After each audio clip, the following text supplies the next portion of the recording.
Good morning, everyone.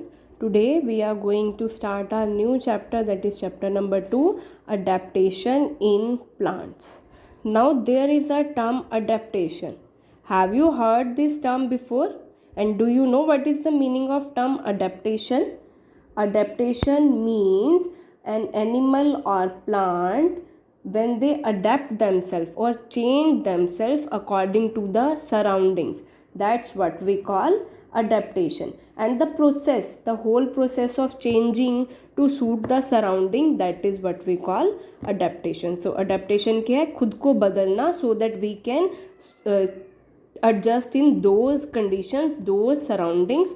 This is what we call adaptation. Okay, so this is in this warm up section they have asked us to arrange the given picture in the correct sequence. Write the number in the box given under every picture to show the steps of germination. What is germination? The development of a seed. This is what we call germination. So you have to do it by yourself.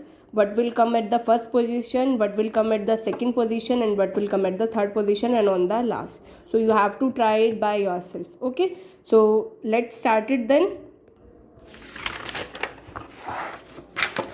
So before we start, tell me, we can see plants only in particular area or we see plants everywhere? Yes, we can see plants everywhere. Plants are found everywhere. They grow almost everywhere on the earth. Yes, some plants grow on land. Obviously, we have seen many plants, they are growing on land. Some grow in water, lotus plant. Some float, some live in desert, that is cactus, and some are found on mountains while some have the ability to grow in cold region. Yes, the plants, they adapt themselves, they adjust themselves so that they can grow in that particular surroundings. So now the next is the place where an organism lives is known as its habitat. Habitat means, in the simple terms, you can say the natural home of an organism. The natural home of an organism, this is what we call habitat. Okay, the place where an organism lives, this is what we call habitat. So what are the main factor which decides the habitat of plants? Right now we are talking about plants, so we will talk about only factors which decides the place where the plants live. That depends on the type of soil, in which kind of soil they are growing. We have studied now there are three types of soil: clayey soil, loamy soil, or sandy soil. Next, the rainfall, how much water they are getting. Next, temperature, what is the temperature, whether it's a high temperature or low temperature.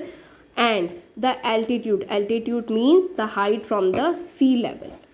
Plants develop special features which help them to survive, grow, and adjust to their surroundings, and these are termed as adaptation. As I have told you, to grow or to adjust in the particular surrounding so that organism can live, this is what we call adaptation. So the plants, they develop the special features so that they can live in particular surroundings. Thus, plants differ from each other because they live in different surroundings. Obviously, all the plants are not similar. Some are broad, some are short, some are having very much length. But yes, why they are different? Because they survive in different surroundings. They live in different surroundings. They live in different conditions. Okay, they live in different environment. So that's why they all are different from each other. So the next is adaptation in plants. According to their habitat, the place where they live, they are divided into two types. The first one is terrestrial plants and the second one is aquatic plant. Terrestrial means that the things grow on land, the things live on land. If we are talking about the plants that grow on land are called terrestrial plants. Now the second term is aquatic. I hope you all know that meaning of aquatic. Aquatic means water plants, or we can say the plants which grow in water or on water. This is what we call aquatic plants. So the next is terrestrial plants. The plants that grow on land are called terrestrial plants.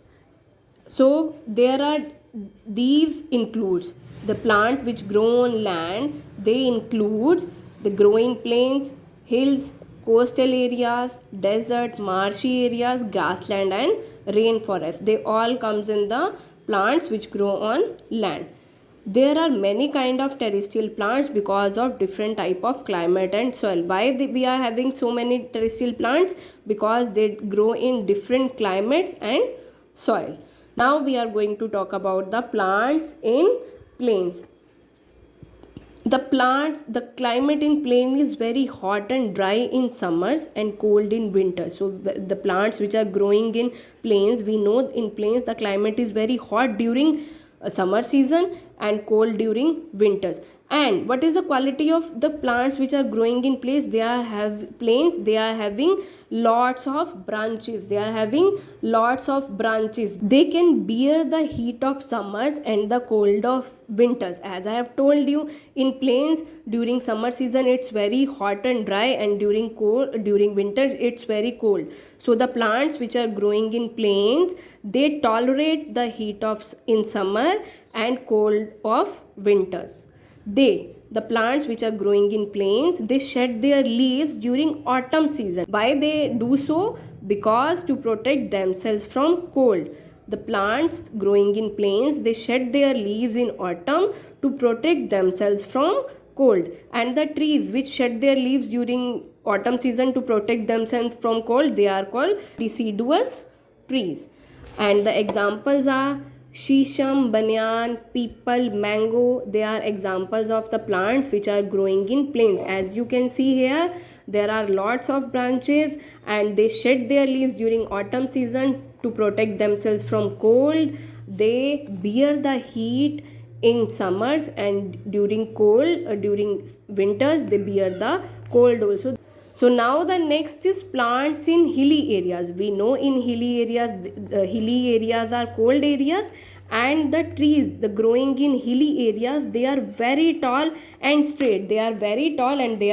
straight. Most of them have needle like leaves. They are having needle like leaves, means they just like needle, they are very sharp from the end, and they bear cones instead of flowers. They are not having any kind of flower on the trees. They are having cones, and their shape is conical, just like this. Their shape is conical. And what is the function of this conical shape? This helps water and snow to slide down easily and not break the branches with their leaves. Yes, if the water and snow fall down on these trees, the water and snow will automatically come down to the ground. That will not break the branches or the leaves. Deodar, spruce and fir are some example of the trees growing in hilly areas. So in plains, the trees they bear the heat in summers, and during winters they bear the cold. They are having lots of branches and they shed their leaves during autumn season.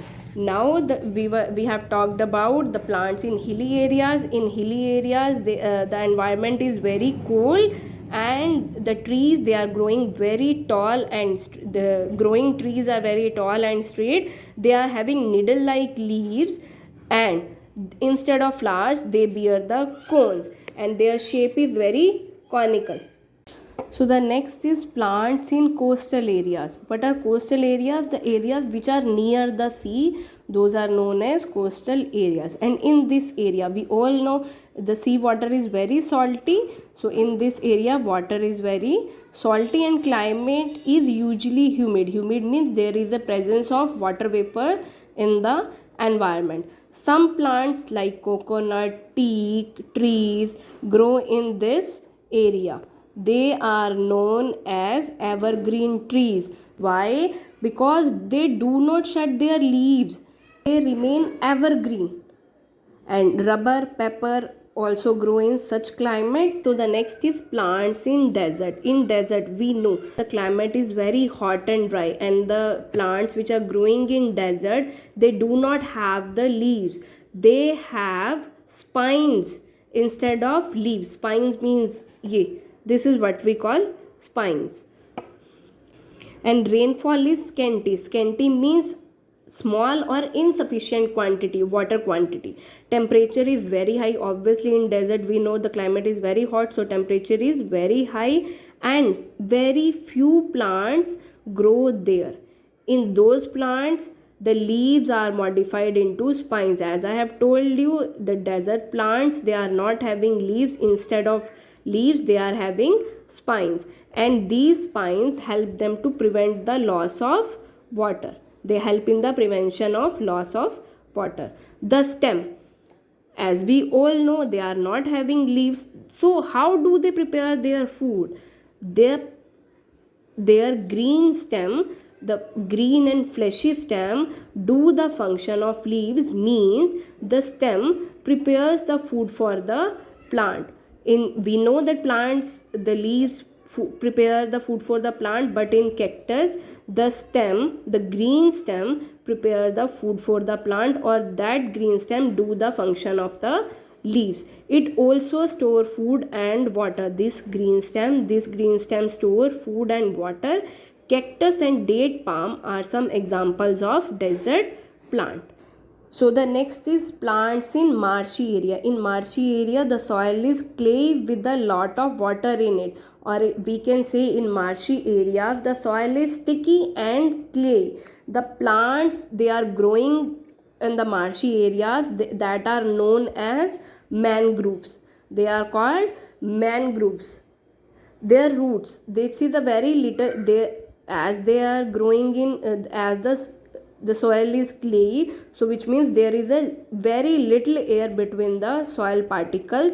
The plants growing in these areas have roots that grow above the soil to breathe in air. Obviously the soil is very clayey and there is a lot of water in it, and there is very little air space. So if the roots want to breathe, if the plants want to grow, they need to breathe. So the roots, they came out from the soil to breathe in air. They grow out above the soil or water so that they can breathe. Such roots are called breathing roots. They are called breathing roots. So I'll repeat again. In the marshy areas the soil is very sticky and clay.